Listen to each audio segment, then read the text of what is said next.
প্রথমবার 2 টাকা করে কফি পাউডারের পাতা দেখলাম। চলুন দেখে নিয়ে যাক যে কফিটা আজকে কি দিয়ে খাবো। ফ্রিজে অনেকদিন ধরে গড়াগড়ি খাচ্ছিল এই মাশরুমের প্যাকেটটা, সেটাকেই ভাবলাম আজকে পকোড়া বানিয়ে খাওয়া যাবে। একটা পাত্রে আমি জল দিয়ে দিচ্ছি এবং তাতে কিছুটা লবণ আর হলুদ গুঁড়ো দিয়ে দিচ্ছি। এটা যখন গরম হয়ে এসেছে আমি সরু সরু করে মাশরুমগুলোকে চিড়ে নিয়েছি এবং তাতে দিয়ে দিয়েছি। আর মাশরুমগুলোকে আমি একটু হালকা ভাপিয়ে নিয়েছি। তারপর মাশরুমটাকে আমি ঠান্ডা করে আমি জলটা নিচুড়ে নিয়েছি এবং অন্য একটি পাত্রে আমি নিয়ে নিচ্ছি কিছুটা পরিমাণে বেসন।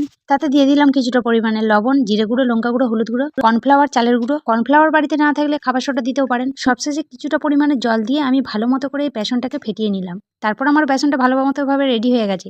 আর এতে লঙ্কার পরিমাণটা আমি একটু বেশিই দিয়েছি, কারণ একটু ঝালঝাল খাবো বলে। ওর একটা কড়াইয়ের মধ্যে তেল গরম করে আমি মাশরুমগুলোকে ছেঁকে নিচ্ছি। সবকটা মাশরুমকে আমি উল্টিয়ে পাল্টিয়ে একইভাবে ছেঁকে নেবো। আর হ্যাঁ, হঠাৎ করে আপনার বাড়িতে যদি অতিথি চলে আসে এটা একবার খাইয়ে মাশরুমগুলো প্লেটের মধ্যে রাখতে না রাখতে আমার হাজবেন্ড এসে হাজির হয়ে গেছে এবং তাকেও একটা খাইয়ে দিলাম আর জিজ্ঞাসা করলাম কেমন হয়েছে। এটা না খেলে বুঝতেই পারবেন না এটা কেমন খেতে আর কতটা মজমজে হয়েছে সেটা বুঝতেই পারছেন। আমি আমার বাড়িতে একজনকে বানিয়ে খাইছিলাম আর সে আমার প্রচুর প্রশংসা করেছে।